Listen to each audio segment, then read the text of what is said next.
Success is not an end goal. You don't get there and then say, great, I'm successful. Roll credits. We're done here. No, you always have new things that you can work for that will give you a feeling of success in your life, but it's not just something you reach and that's the end. Who defines what it means to live and lead a successful life? Is it based off things like the money in your bank account or the impact on your community or the level of volunteer and altruistic deeds you do in your life? Well, that's the discussion that we wanted to have for this episode, to look at where does success come from and how is it defined? For many of us growing up, success can be very externally influenced by our peers, our community, and by the work that we do. But as many of us get older, we start to examine our lives a little more closely, and we start to look at where internal motivations for success come from. Join us for this episode as we talk about success and how we define it in our lives. So today we are kind of, I think, having a broader discussion of a topic maybe we talked about briefly, but on a much broader scale. So a couple episodes ago, we talked about what does work look like? What does that mean? And talked about some of the differences, in our generations and how it's evolving. And now we're kind of leveling up that topic of conversation is what does success look like? And who defines success in our lives? Where do we get that? Those ideas of what like a successful life looks at and or looks like, I should say. And that's kind of what we're talking about today, because especially, everyone at this point who's listened to our podcast gets a sense, but as you go through the major transition into retirement and I go through this transition of life overseas, I think we're both asking ourselves kind of like, well, what does success look like for us in the future in these chapters in our lives? So I guess, should we jump right in with what I want to know from each of us, kind of what did success look like when you were younger? Because I know I had some set ideas of what success looked like, but I'd love to hear it from your perspective, Dad. Sure. Well, I think this is a really interesting topic because, I think about it now in kind of the place I'm at now and reflecting back on a career, fatherhood, what success looks like, but also so much in the popular media is today about your generation and kind of the benchmarks that were externally set for us, for my generation, as measures of success. We hear a lot, well, those aren't necessarily now the same measures for you, or they may not be as attainable for you. So I think it's a really interesting topic in terms of success and what it means. And this, as we're growing up, I feel like there's so much of the kind of external scorecard of what success looks like. So at least when I was growing up, it was you go get a good education and you go to college because, again, at my time, like I was the first one in my family to complete college. Your mom was the first one, or her generation was first in her family to complete college. So at that point, college was a kind of big step up. It was expected you would go get a job somewhere, work for a company. The idea of entrepreneurship and being like you are a digital nomad or doing your own thing was not even a thing. So you go work for a company and you try to advance up the career ladder. You start a family, have children, get a nice house, so save for retirement. So all these things were all external. Nobody asked you what you wanted to do. These were all what you thought success was. This was all externally generated. So to your question, when I was younger, that was kind of what society said was measures of success. And we really didn't question that. We said, okay, that's what we do. So that's what it was like when I was growing up. So now let's fast forward to your generation. When you were younger, what did you perceive as success? Well, it's so interesting because I think there's some really key parallels, because I think for success, especially as I was growing up and started to get to the age where I was thinking about like what comes after childhood, a lot of it looked the same. And I think the main reason it did is because if you look at your parents and you look at like, well, what did they do to have the lives that they have now, that they, are seemingly happy, they look successful from a career perspective, they have good social circles, and you follow the blocks, it was a very similar manuscript or a template of, you get a high school education, you go to university, you get a degree, maybe you do something beyond that, But then you kind of jump into the workforce and you start working on your career, and that allows for financial stability, that allows you, to start a family, maybe buy a house. And I'm not really surprised that it's so similar, because I'm not a parent, but I imagine that if parents have followed a script and it worked for them and they were able to have measures of success in their life, that ultimately that is what they know, and they're going to then kind of pass down to their children, or at least give them information on that. I'm not saying you and mom So, sat down and was like, here's what you have to do to be yeah, so successful, but that's my but question.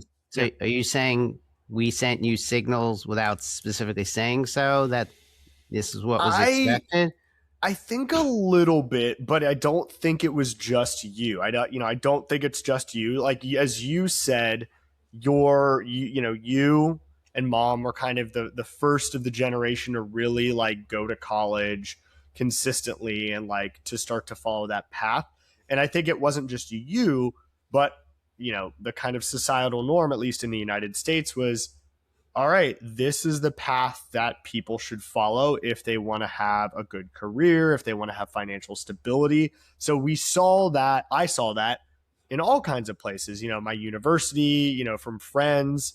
And it was not like you came to us with a template and you said, here's how to be successful. But I think we saw it permeated throughout a lot of the institutions of like, well, after you graduate high school or before you graduate, you need to start thinking about college. You need to start studying for exams. Like, here's what that looks like. And at no point, at least that I can recall, or at least in my circles, were there ever conversations of like, well, you could actually go to a trade school, or have you ever thought of, traveling abroad and maybe, or doing like some volunteer or philanthropy work overseas or things like that. So I don't think it was just you guys, and it wasn't direct. It was subtle, more in just the way we like see what you guys did, as well as, I mean, we've talked about this in a previous episode, but while I was growing up, you went back and got another master's. And again, just one, but you never sat down with me and you were like, Evan, if you want to be successful in life, you need to get a degree and you need to get a master's. It was no, but I just kind of picked up on cues of like, well, my dad seems like a pretty successful guy. He has a good job. We have a house, we have our needs are met, and then we get to go on vacation. And now he's getting a master's. So maybe that's what I should be doing too. So I think it's all of those like subtle cues that we pick up on of what others are doing and what success looks like. And I think that's more what it was. So I'll get to the master's thing in a minute. Maybe I'll touch on right now because I was going to ask you a question. Yeah. That's interesting because the master's was double edged in that, I mean, I did it for myself in terms of my own career and what I wanted to do. Maybe not even so much career, what I potentially wanted to do at that point in my life, or maybe what I'd want to do in the future. You're right in some respects. So I did have the conversation with your mom when I was thinking about doing it. On the one hand, I thought, well, this is silly. I shouldn't be doing this, and especially spending money to do it when Brian was going to be getting ready to go to college and you shortly thereafter. That didn't seem like the smart thing to do as a parent. But on the other hand, I did think, well, we're talking about them going to college and suggesting to them the importance of going. And here I'm showing them, walking the walk by going for a master's degree later on in life, showing that education, the value of education. But and anyway, I did want to ask you though, in terms of, I guess, external influences, always had the perception, especially by the time you got to be teenage and early college years, that you were mirroring what success looked like or the path based on your brother. Yeah. So, he did certain things in college. You did certain things in college. Mm-hmm. Majors were the same. Mm-hmm. Extracurricular activities were the same, at least for those first couple of years. Yeah. And then I remember it was your junior year when you joined the fraternity, mm-hmm. and you kind of found your own path to to success and what was important. So I did not have that. I didn't have any siblings to compare to. Mm-hmm. So yeah. I only had more externally and to what degree my parents did or didn't, suggest the path. So I was curious in your case, you could talk a little bit about that. Oh, absolutely. And I've pointed to this myself that, my older brother, Brian, was absolutely kind of a path to follow. And I think I thought you were going to ask something slightly different, but I think examples like an older brother or friends are absolutely some of those other kind of signaling factors in life of like, well, what are my other peers doing my age? And then again, as looking at someone who, my brother, who was seemingly like very successful with what he was doing, looking at like, well, what is he doing that's driving him to success? Never asking myself, is that even what I want to do? Because that's not really, that wasn't the point. The point was like, well, I want to be successful. You know, you want to make a good impression in the eyes of your family. You know, you want your family to be proud of you. You want you want your peers to like respect you, and you want to like follow in those steps. So absolutely, like Brian was a factor because I looked at what he was doing. He had good grades. He seemed to have good friends. He was involved in things. I was like, well, if I do those things too, I can be successful as well. And I think it wasn't until probably, as you said, right around like my sophomore into junior year where I was like, what if I branched out into this fraternity thing? And I was like, well, I mean, you were in one, but I don't think that largely influenced my decision. It was actually my friends at the time. And that was kind of my first step into that, like, I think that beginning of a transition or beginning of the mindset of like, what do I actually want to be successful? Or what does that look like for me? Like, can I take other paths and still be successful? And that was kind of a weird thing to ask because I'd never thought of that, and now older, it branches out to an even broader question of like, well, why is success to other people that important? Like, why is your success to other people that important? And I'm curious. So that was kind of when I started to make that transition. And it wasn't like it just clicked in my brain and I was like, profoundly understand now that this is what success means to me and that this was what this looked like. No, it changes all the time. I mean, depending on where you are, you and I are in very different stages in our lives. Success is going to look very different for us for what we are looking for. But I guess my question to you is, at what point in your life, or did you feel that for a lot of your early life, you were following kind of along similar tracks, following certain peers, especially since you didn't have someone like an older brother and instead you may have just looked towards friends? Was that similar, or how did that look for you?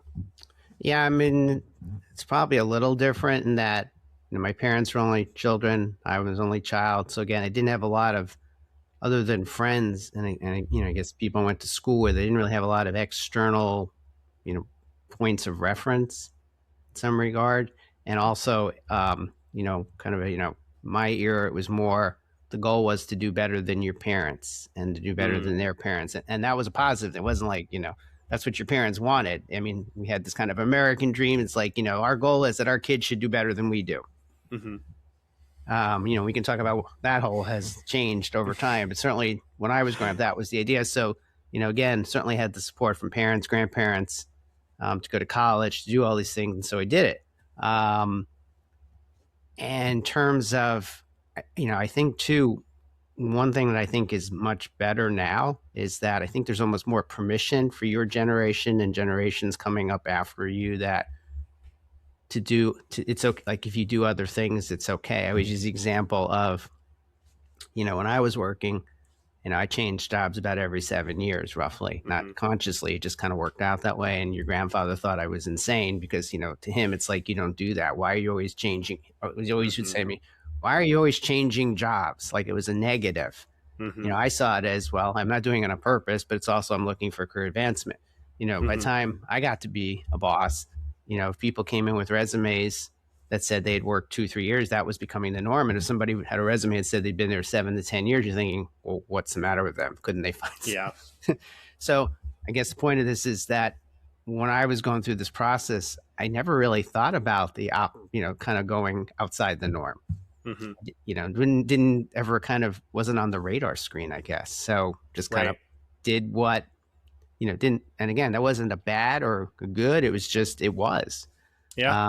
So, I look at you and I look at kind of the path you've taken and the way you've done it. And it's like, that's great because you've had the opportunity and you've taken the opportunity to kind of take different paths. So I'm not sure that it fully answered your question or not. It kind of does, because I think now the conversation is going to get a little bit more, I guess, philosophical, because my thought of all of this is you you talked about every parent wants their child to do better than they did.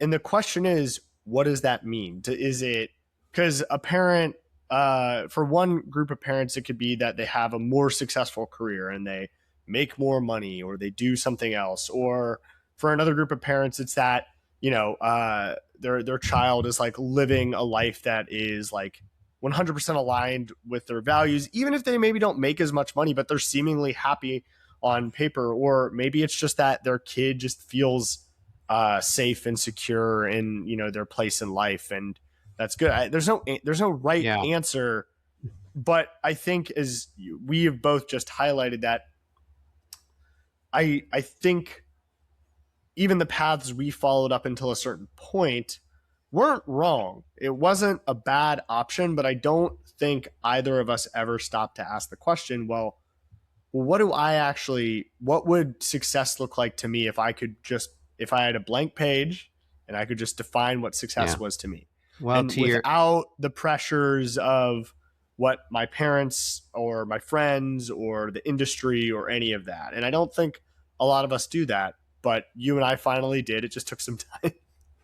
Well, and sorry for interrupting, to your comment about, each generation doing better and what's success.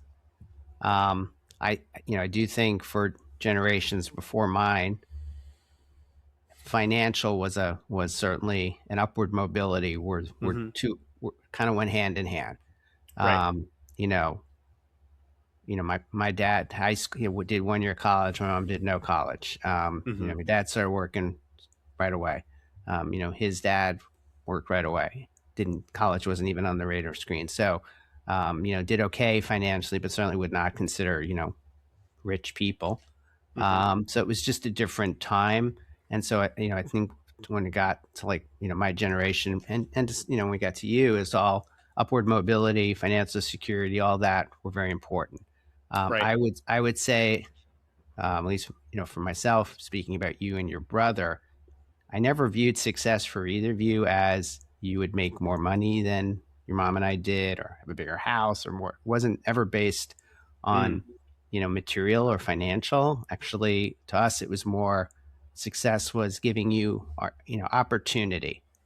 So giving you the tools and opportunities for you then to determine what success looked like for each of you. So a little different in that regard. And obviously you've taken a different path now, and certainly financially you've taken a different path, but and I think over time, when we get to the question, I know we're talking about external versus internal and what success looks like. I think the big change, especially as I've gotten older, is this notion of success is really more an internal benchmark than it is an external. And certainly our society sets what they perceive success to be, but ultimately you can check all those boxes and still not feel success in your life. Right.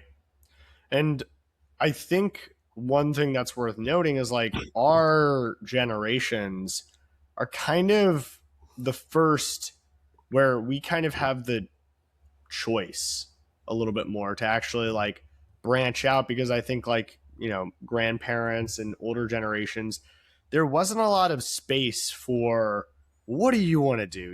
What makes you feel good? And yes, there are always examples of people who broke the mold and said, no, I'm going to go be an architect. I'm going to go, write music and live in France. There were people like that, but it was very uncommon. And people didn't really stop to examine that because they didn't have the time.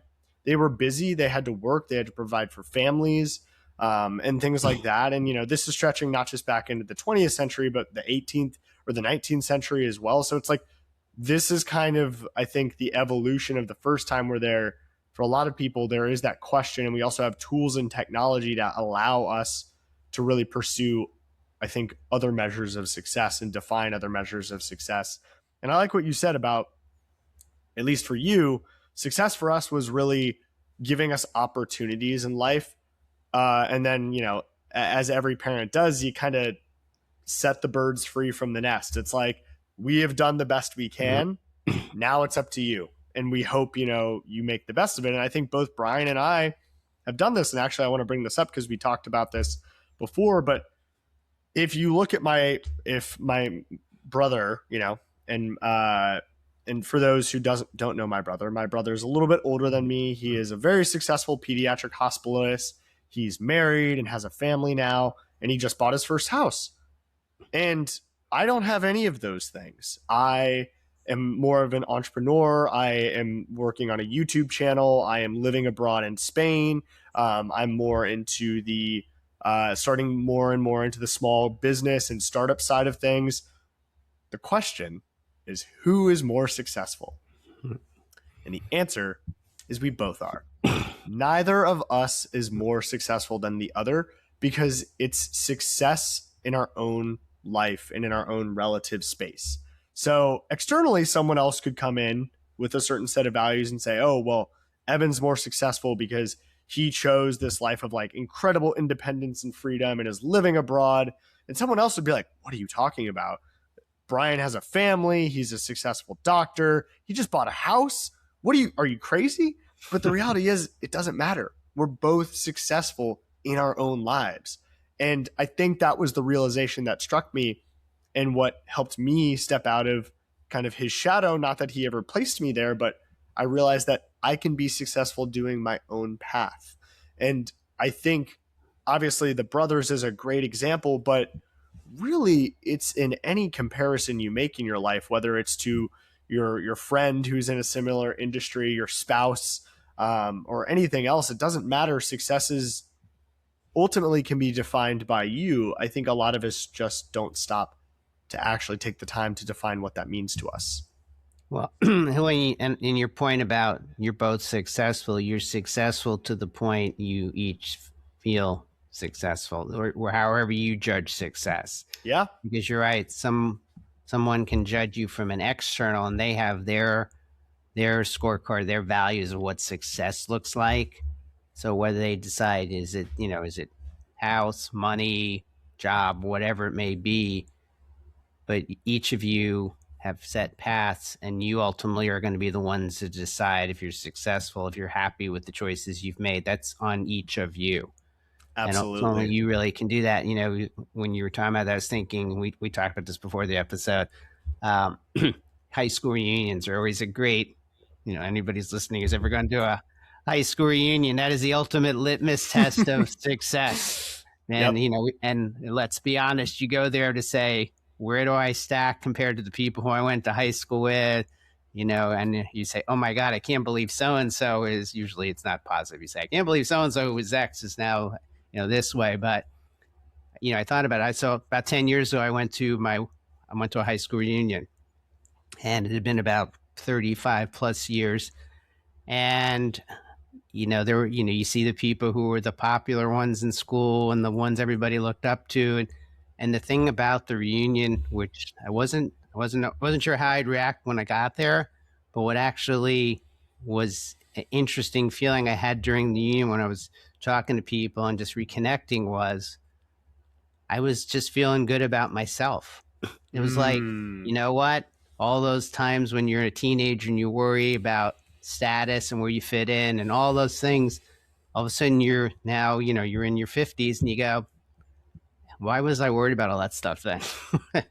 It's like, I'm comfortable with who I am and, my life, and doesn't matter what other people did, and, wish them well, but I'm good with who I am. So, it's, it's a big change. It really is. But then again, that's, back in high school, you're judging your success or popularity or whatever it may be by others.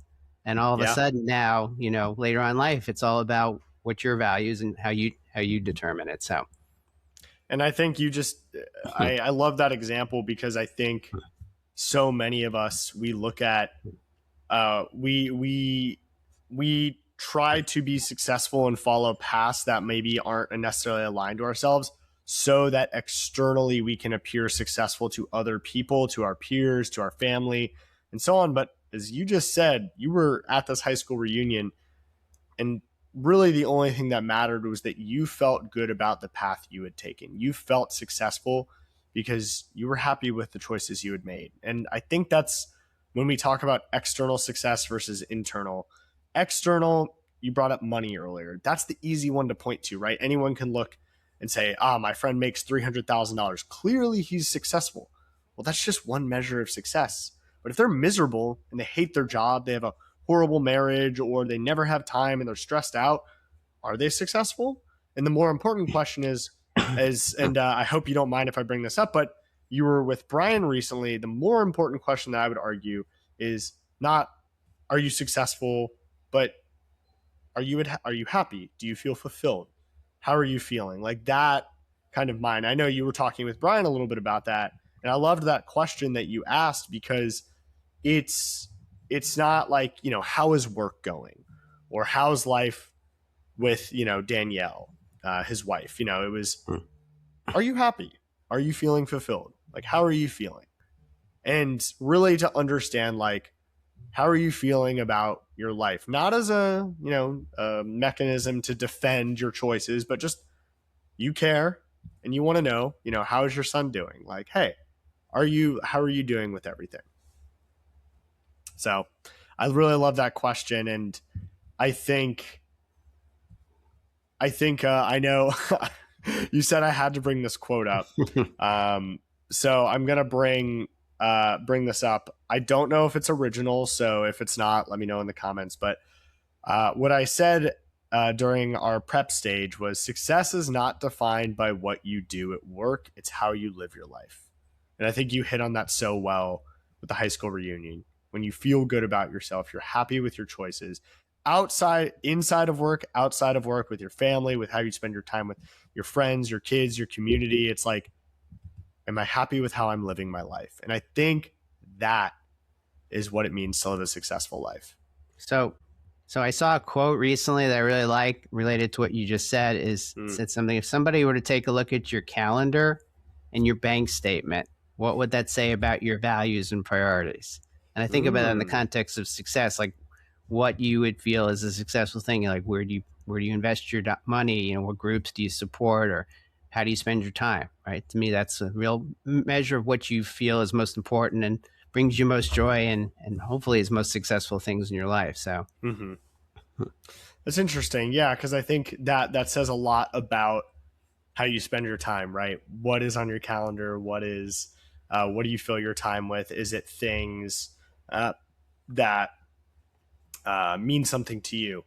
And I think I brought this up earlier, but or I guess I'm bringing this up now, is that I read a lot of philosophy in my free time, and I think that's an example of an unexamined life is not worth living. And that was, I think it was like Seneca or Socrates, but like basically the idea that it's like, we should stop and look at our lives, look at your calendar, look at what you're spending time with. Like, don't just go through the motions. Like, anyone can do that, but stop.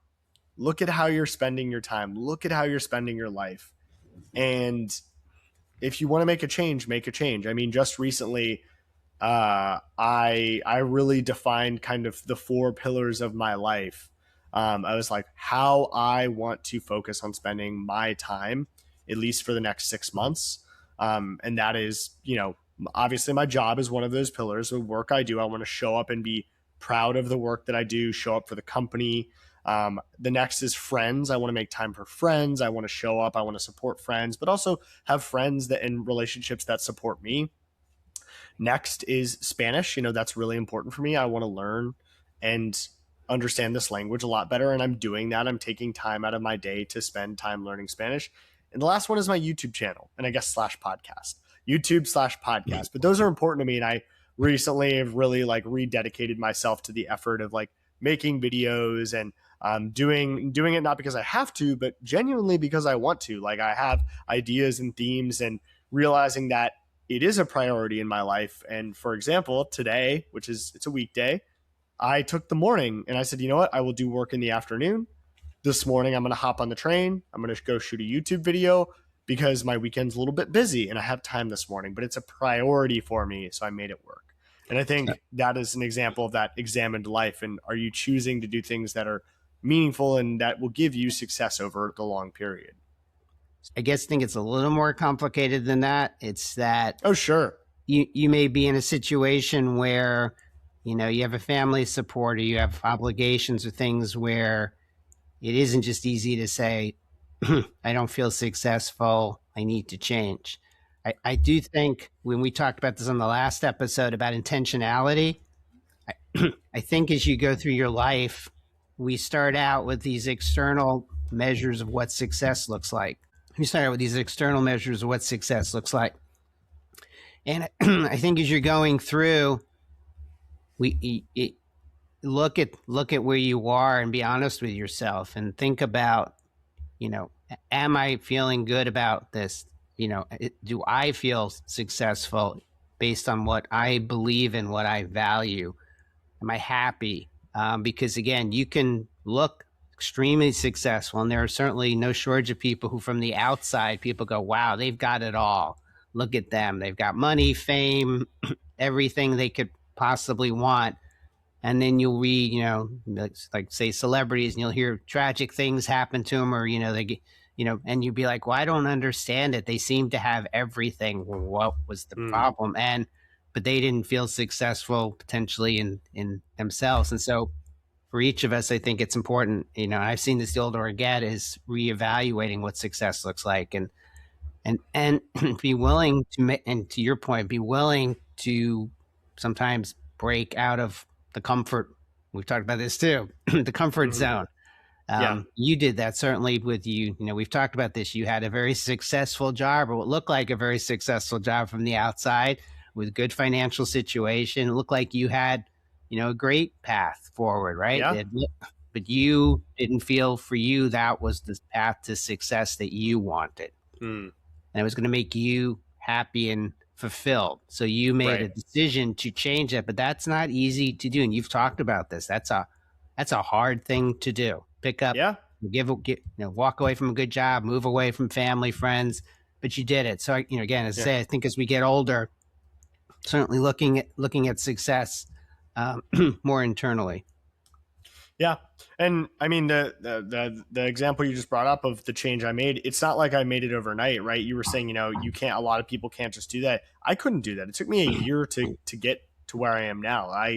Once I made that decision, however, examining what was important to me, realizing that I wasn't feeling successful or fulfilled in the path that I was taking, and then actively showing up and taking steps towards that, right? Because I think not only is success internally driven in the long term, that also leads to feelings of fulfillment, but it's not an end goal. Success is not an end goal. You don't get there and then say, "Great, I'm successful. Roll credits. We're done here." No, you always have new things that you can work for that will give you a feeling of success in your life, but it's not just something you reach and that's the end. And, it's not as though I just moved abroad and then I was like, "Great, everything is good to go. I'm just going to live out the rest of my days and never do anything else ever again because I made it. I made it abroad. I have a new job. What else could you need?" That's not how life is. And I think that's another important distinction, is not only is it internally driven, as you said, but more importantly, there is no end. And that's not meant to sound stressful. It's not meant to go into the hustle culture of like, you always have to be working. It's more so to give you, I think, new things to look forward to and new things that will give you that feeling of success in your life beyond, whatever that next step was for you. So, well, and it's tied a little bit to purpose, but it's also, thinking about, great point. You could become a trillionaire by 30, and then what? We still need reasons to get up every morning. We still need reasons to feel purposeful. I mean, think about, you've talked about, and others, goals. Like I'm going to set a goal to do X, and if I achieve it, I've succeeded. So we need, as human beings, we need things to look forward to. We need things to achieve. We need that to continue to live our lives. And we talked a lot about work earlier and about success, and so much of, again, the external measures of success are really based much on our work career and our professional career in many ways. Not for everybody, but certainly a lot of that, or raising kids, etc. And okay, so when you retire, then what? Does that mean you can never be successful anymore? You can't have goals and ambitions and things you want to achieve? No, absolutely not. I think, again, success, as you said, is not a static thing. And whether you're my age or your age, what our definitions of success are going to be are going to change over time. So you may 5 years from now have different definitions of what your success looks like 5 years from now, or I'll have a different definition of what success looks like. So it's an ever evolving concept. Right. And it never ceases. You always have opportunities. Like for me, success could be growing my YouTube channel, or branching out and starting a business. For you, it could be traveling all over the world, or getting doing a fundraiser for your community or for your temple, or anything, or just spending more time with your partner. Like, these are all variations of that. And I think